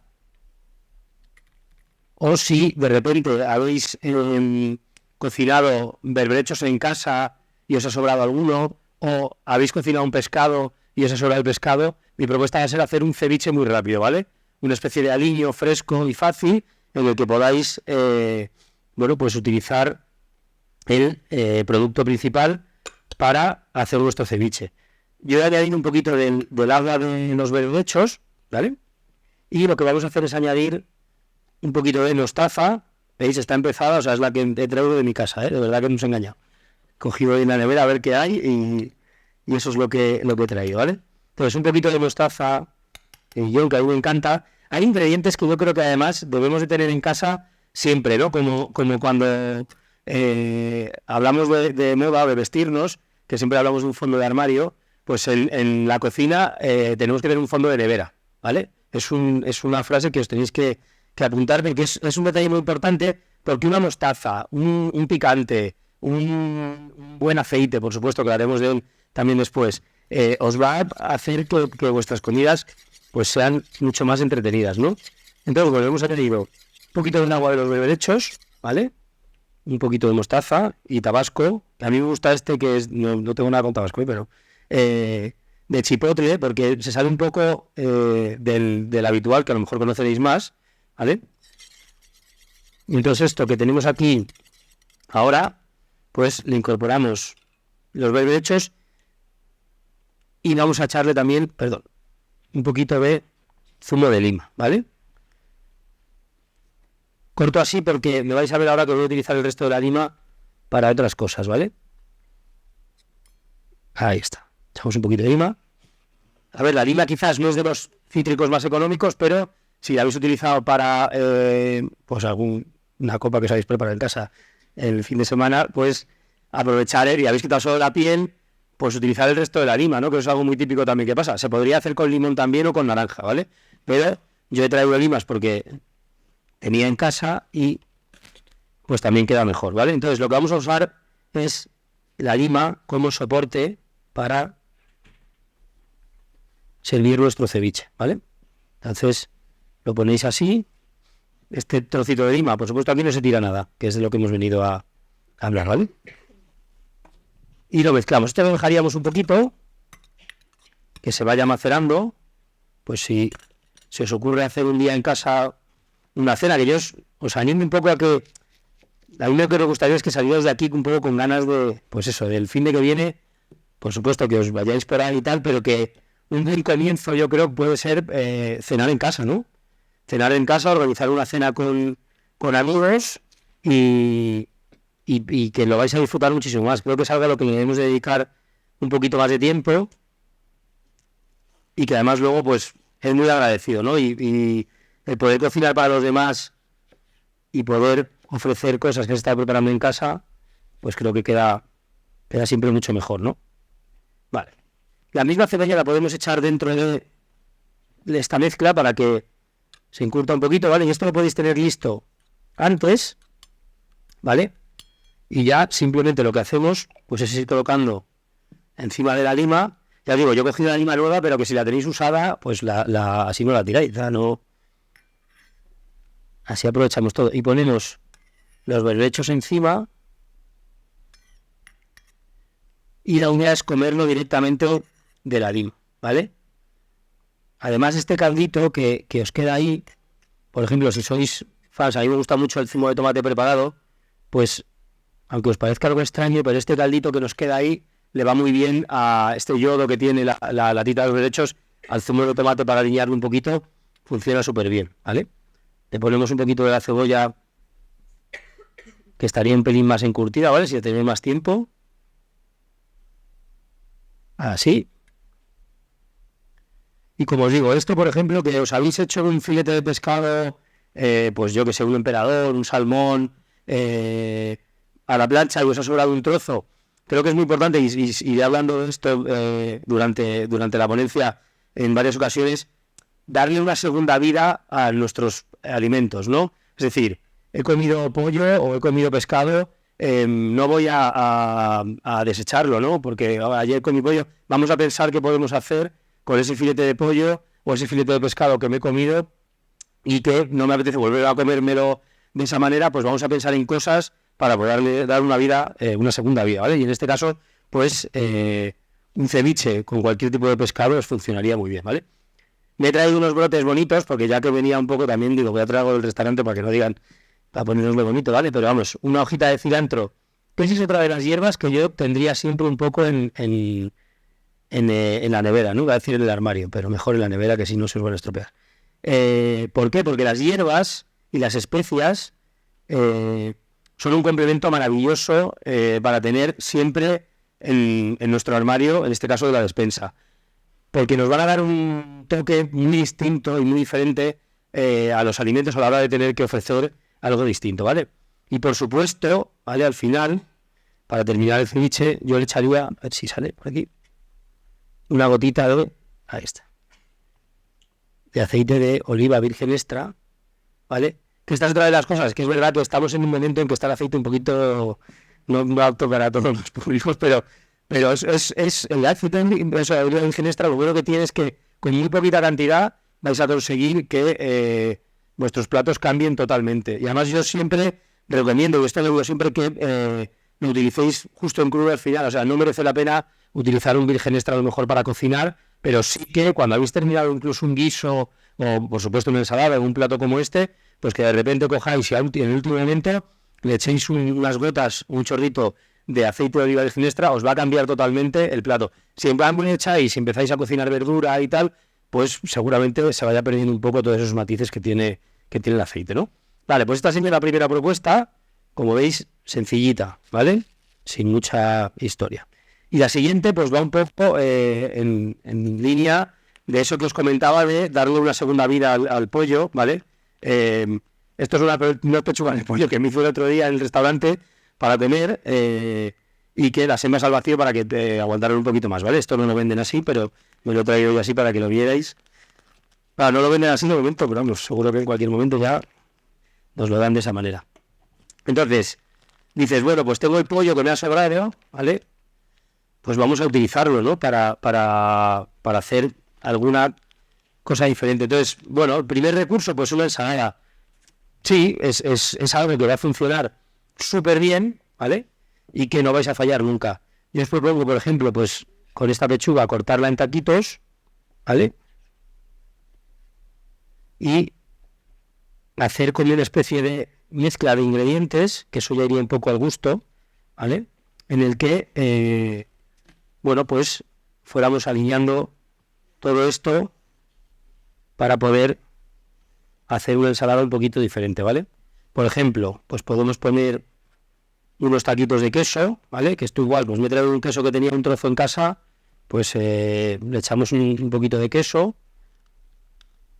Aquí ya estamos metiendo un poco de lácteo también. He intentado un poco, lo he traído pescado porque era un poco más complicado sin frío, porque al final traigo todo preparado porque no tengo posibilidad aquí de cocinar, ¿vale? Y si no saltan las alarmas, salimos todos aquí mojados.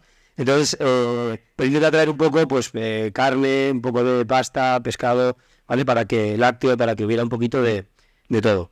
El queso, ¿vale? Pollo, vamos a poner tomates cherry, lo mismo, ¿no? Los que tenía en casa por ahí, ¿vale? Y los vamos a cortar también pequeñitos, ¿vale? Como veis, son cosas que, pues, no se tarda demasiado en hacer, lo único que hay que dedicarle un poquito de tiempo, ¿vale? Sobre todo, yo creo que es que además, si estamos bien alimentados y cuidamos de nuestra alimentación a nivel anímico y a nivel físico, por supuesto, vamos a estar mucho mejor, ¿no? Y yo creo que una buena base de nuestra felicidad parte porque nuestro estómago esté feliz, ¿no? Y entonces hay que dedicarle tiempo, porque si no, complicado. Vale, un poquito de queso, tomate, aguacate en el desayuno de esta mañana, también. Yo soy muy de desayunar aguacate con pan tostado. La chía ya no la voy a usar. Bueno, sí, que nos ha dicho que podemos usar, pero era una broma.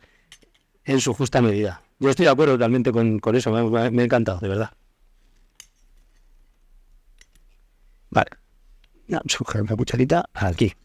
Bueno, y le vamos a poner un poquito de aguacate porque esto nos va a ayudar a ensamblar un poquito todo, ¿no? Que se haga como una especie bueno, como de farsa, ¿no? Para poder rellenar un cogollo, que es lo que vamos a hacer ahora, ¿vale? Voy para el aguacate siempre intentar quitarle el hueso lo último, ¿vale? Para que os aguante más, ¿vale? Y ahora mezclamos todo y se nos va a hacer como si fuera pues una farsa para poder manipularlo mejor, ¿vale? Perfecto. Vale, pues esto lo tendríamos así y ahora lo que hacemos es, pues con unas hojitas de cogollo, ¿vale? Utilizarlas para, pues, rellenar con esta mezcla las hojitas de cogollo, ¿vale? Y es una forma un poco diferente de comerte una ensalada, que no sea mezclando todos los ingredientes sin más, sino que lo podemos poner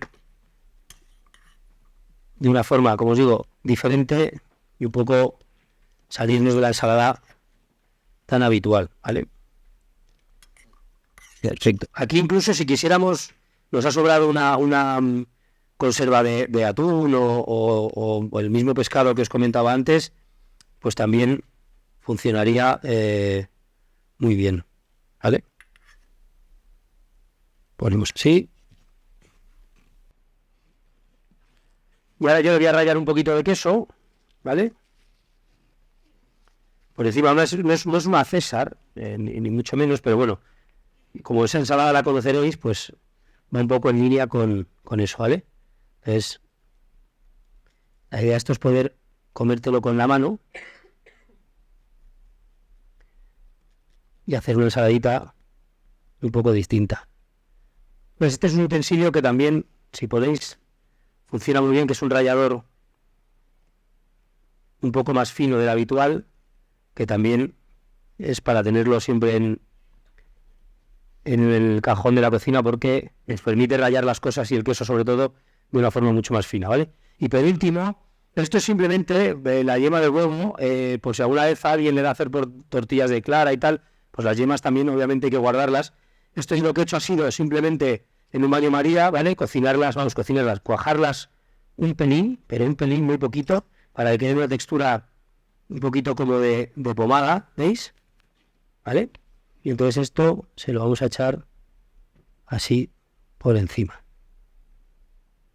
Como veis, le he puesto nada de sal porque ya el queso nos va a aportar esa sal que nos pediría la ensalada, ¿vale? Y aquí tenemos segunda propuesta, que es la ensaladita de pollo, ¿vale? Con queso, tomate y aguacate. Vale. La tercera propuesta es algo que yo creo que tenemos todos en casa y que seguro que coméis muchos, que es la pasta, ¿no? Pasta yo creo que es algo que está presente. Yo también he sido estudiante muchos años, aunque me han dicho que soy muy joven, pero bueno, tengo mis 41 años ya y hace muchos años yo también he tenido que cocinar en casa antes de que estudiara cocina y buscarme la vida. Y es cierto que con los años he ido aprendiendo a comer mejor, pero he tenido una época pues que seguramente mis hábitos no eran los más adecuados, ¿no? Pero bueno, al final te vas dando cuenta de lo importante que es, y insisto, en la felicidad y en el placer que te puede dar el sentarte en tu mesa con tu plato recién hecho, si es en compañía, siempre pues muchísimo mejor, y decir, joder, esto lo he hecho yo, qué bueno está, y es que eso te sienta estupendamente. O sea que yo vuelvo a insistir en la importancia de cocinar, ¿no? Y la pasta, como os decía, que es un ingrediente que creo que hemos tenido todos y tenemos en casa, ¿no? Pues yo me di cuenta que al final siempre la mezclaba con una salsa y si te sobra se queda ahí. Pues yo os voy a hacer una recomendación, que los italianos igual me matan un poco, pero es que cuando hagáis pasta, intentéis no mezclar toda la pasta con la salsa o con lo que vayáis a hacer. ¿Por qué? Porque eso os va a condicionar que mañana, si queréis comer pasta, o dentro de 2 días queréis comer pasta, tengáis que comer la misma pasta. En cambio, si hacéis una salsa y la pasta y añadís la salsa que necesitéis para la pasta que vais a comer, os va a sobrar una pasta en blanco que mañana se puede convertir en una ensalada. Si tú le has echado una crema de setas, una carbonara o un tomate, esa pasta ya no va a poder ser una ensalada. Entonces, hacemos la pasta, hacemos la salsa y mezclamos lo que vayamos a consumir. Lo que no, pues podemos dejarlo y darle una segunda vida, como os decía, ¿vale? Entonces, por una pasta cocida, ¿vale? Y por otro lado, os propongo hacer una cosa que me imagino que muchos habéis visto, pero por desgracia ya no se ve tanto en las fruterías, que es las zanahorias, que como las venden en bolsa, sin las hojas ni nada, pues es una pena. Pero bueno, muchas veces las vemos así, y yo os animo a que cuando las veáis así las compréis, porque toda esta parte verde de la zanahoria, ¿vale?, que tenemos aquí, que es maravillosa y que además está muy buena. O sea, es curioso porque sabe mucho a zanahoria. En los restaurantes, y esto os lo he traído porque me apetecía que lo vierais, compramos este brote, el brote de zanahoria, que nos lo venden tal cual, y si os fijáis es exactamente el mismo. O sea, que muchas veces cuando nos mandan zanahorias así, pues le sacamos los brotes y los utilizamos porque nos dan un sabor a zanahoria bastante agradable, ¿vale? Entonces, estas hojas, ¿vale?, que os digo que son muy interesantes de usar, pues lo que yo os propongo hacer es un pesto, ¿vale? El pesto que sabréis todos lo que es perfectamente, ¿vale? Pues lo que vamos a hacer es meterlo en un vaso batidor. Otro utensilio que recomiendo tener en casa, ¿vale? Podéis apuntarlo, el Microplane, aunque esta es la marca, pero bueno, hay otras marcas, pero un rallador fino, ¿vale? Muy importante para tener en casa, que te permite rallar champiñón, queso, un montón de cosas, ¿vale? Y un vaso batidor, una batidora de mano. Al final un robot de cocina igual es más complejo, pero una batidora siempre os va a permitir poder rallar, ¿vale? Entonces aquí lo que vamos a hacer es utilizar, que lo tenía guardado por aquí, que no he vuelto a guardar, pues esto ya es pensar un poco en aprovechar alimentos, ¿vale?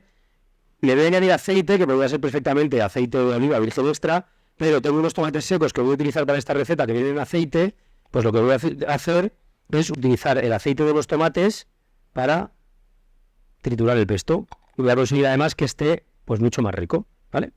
Le vamos a poner también frutos secos, en este caso un pistacho molido, que era lo que tenía en casa, pero si tenéis otra cosa puede ser almendra, cacahuete, lo que queráis, ¿vale? Lo que tengáis en casa, simplemente es por darle un matiz distinto.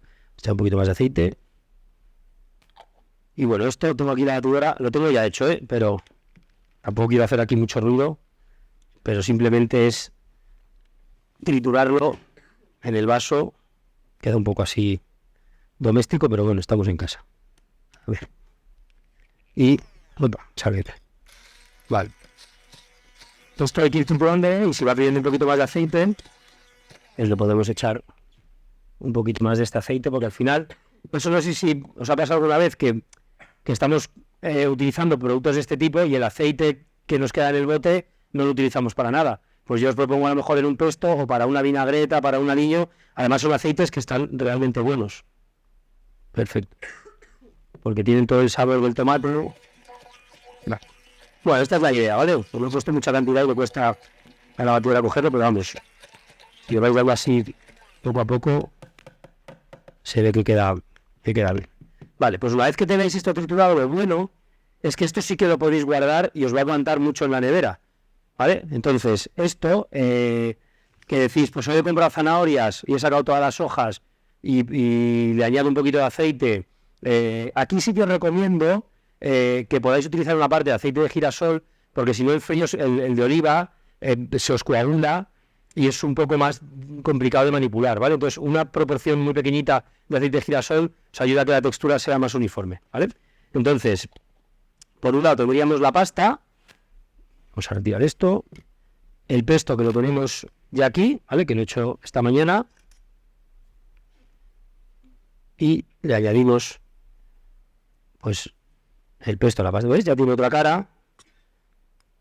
Esto directamente, pues, lo podríamos comer de esta forma. ¿Qué más le vamos a poner? Un poquito del tomate seco que hemos utilizado, el aceite, ¿vale? Y esta es una ensalada que igual que la estoy utilizando con pasta, al final tampoco quería traer demasiados ingredientes, pero funcionaría muy bien también con legumbre, ¿vale? Que esa es otra cosa que yo os animaría a tener, la legumbre que venden cocida en bote, lo que sí muy importante cuando abráis el bote, lavarla debajo del grifo con agua fría, ¿vale? Para quitarle todo ese caldo que traen, y una vez que lo lavéis bien, podéis hacer una ensalada que puede llevar estos ingredientes perfectamente, ¿vale? Yo he optado por la pasta porque al final, pues creo que estamos más acostumbrados, pero con unos garbanzos cocidos, pues también hubiera quedado súper bien. Vale, ¿qué más le vamos a poner? Pelín de queso, vamos a poner también, no mucho. Perfecto. Vale, vamos a retirar esto.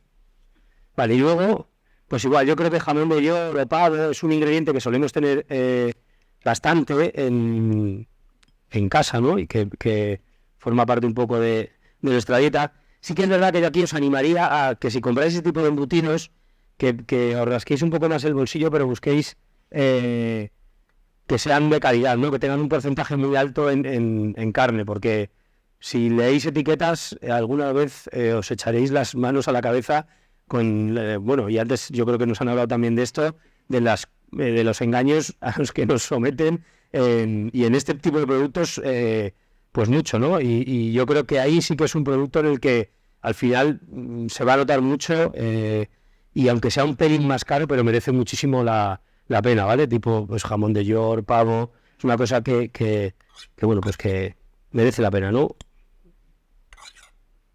Vale, pues vamos poniendo aquí, en este aro, también es otro utensilio muy divertido a la hora de emplatar, ¿vale? Porque nos permite, pues un poco salirnos del emplatado simplemente para recogerlo un poquito, ¿vale? No va a aguantar la forma perfectamente, pero...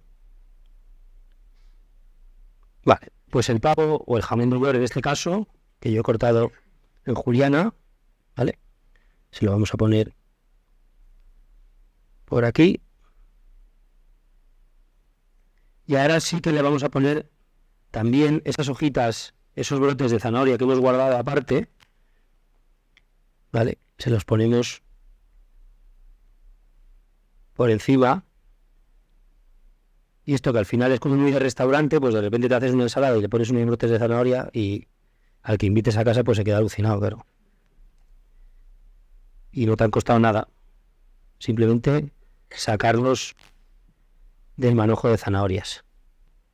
Eso es muy importante, que creo que no lo he comentado, lavarlo muy bien, ¿vale? Porque por suerte esas zanahorias suelen venir directamente y tienen tierra, entonces es súper importante que lo lavemos bien, secamos bien y luego envueltos en un papel tal cual, te aguantan en la nevera bastante, ¿vale? Ahora sí, le vamos a poner, si queréis, un poquito de aceite, pero nada, un pelín que también para que dé brillo y sabor nos viene estupendamente. Ahí está, perfecto. Y ahora con cuidadito separamos, bueno, que no aguantará perfectamente, bueno, se ha aguantado, pero pues es una ensalada un poco presentada de una forma distinta, ¿vale? Con ingredientes que yo creo que tenemos todos en casa. Espera, que aquí se nos ha suicidado un tomate. No pasa nada. No se ha notado. Ya está. Vale. Y aquí tendríamos 3 recetas que yo creo que, como os decía, con ingredientes que podéis tener previsiblemente en casa. De hecho, ya os decía que si no podéis buscar otras opciones, pero que son fáciles, saludables, divertidas, que tienen ingredientes reales, que yo creo que todos conocemos, y bueno, que sobre todo que os van a hacer comer un poco mejor si queréis dedicar un poquito de tiempo. Y por último, como bonus track, no sé cómo voy de tiempo, pero bueno, para contar esto, sí, no tardo mucho. Bueno, sabéis, me han presentado antes de un restaurante que se llama La Tasquería. Nos hemos mudado, como bien han dicho antes, estamos ahora en la calle Modesto La Fuente 82, meto un poquito de publi, ¿vale? El otro es el Lince, que está en Príncipe de Vergara 289, y bueno, yo creo que soy sobre todo conocido por cocinar casquería, ¿vale? Aunque como también todos estos productos habitualmente, pero se me conoce por cocinar casquería.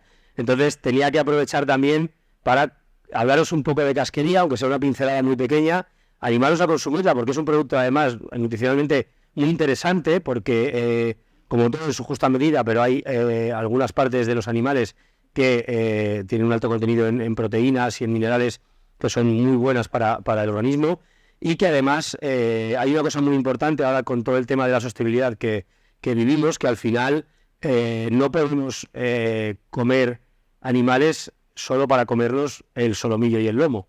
Es decir, sacrificamos animales constantemente, y ¿qué hacemos con el resto del animal? ¿Se va a la basura? Pues no. Tenemos que comernos todas las partes de los animales, es decir, hay que comer lenguas, hay que comer riñones, hay que comer manos, orejas. Todo eso son piezas de carne también que están muy buenas y que van a permitir que si conseguimos subir el consumo de casquería, pues a la larga pues se puedan sacrificar menos animales. Yo me considero un abanderado de esto, y siempre que tengo oportunidad lo cuento e intento transmitirlo, sobre todo a la gente joven, para que pues hagáis y consumáis estos productos en casa. Entiendo que son bastante complicados a veces de cocinar, pero un fin de semana que tengáis un tiempo, guisar unas carrilleras, un rabo, una oreja, aventuraros a hacer unos callos si os apetece, me llamáis por teléfono al restaurante y yo os digo cómo, ¿vale? No hay ningún problema. Pero de verdad que es un mundo de texturas y de sabores muy bonito, ¿no? Y me apetecía, bueno, pues cerrar mi intervención con uno de los platos que hemos hecho hace poquito, ¿vale? Que es una, vamos a llamarle mini pizza, ¿vale? Que también es algo que todos conocemos. Una mini pizza en la que utilizamos la castañeta de ibérico, ¿vale? La castañeta de ibérico es la glándula salival del cerdo ibérico, ¿vale? Y que solo aparece en el cerdo ibérico cuando se sacrifica. Entonces es un producto que hay poquísimo, pero nosotros en vez de desecharlo, aunque ya es un producto bastante valorado, lo que hacemos es aprovecharlo, ¿vale? Y las guisamos con un poquito de cebolla, ¿vale? Que es lo que tengo aquí, van picaditas y guisadas, y entonces lo que hacemos es, sobre esta base de maíz crujiente que hemos frito primero, colocamos todo el guiso, simulando un poco como si fuera una pizza, ¿vale? Crujiente, van guisaditas con cebolla y con un poquito de jerez, ¿vale? Y después lo que vamos a hacer es, como buena pizza, pues ponerle un poquito de tomate, le pondremos también un pelín de queso rallado, y en este caso la hierba que vamos a utilizar podía ser orégano, pero tenía brotes de albahaca y le vamos a poner unos brotes de albahaca. Se podrían poner de zanahoria también, ¿eh? Y así ya aprovechamos los otros. Vale, rallamos un poquito de queso por encima, ¿vale? Y este es ahora mismo en formato un poquito más pequeño, ¿vale? Pero uno de los aperitivos que estamos dando en el restaurante, elaborado en ese caso con criadillas de ternero, que también se comen, ¿vale? No os asustéis. Es un producto muy bueno que de pequeños, ahora yo creo que ya no lo habéis comido tanto, pero algunos de pequeños sí que las hemos comido más, tanto eso como los sesos, era algo que formaba parte de nuestra dieta, ¿vale? Entonces, terminamos con los brotes de albahaca que van a refrescar un poquito la misa. Al final, lo que intentamos es que comáis por los ojos también, ¿vale?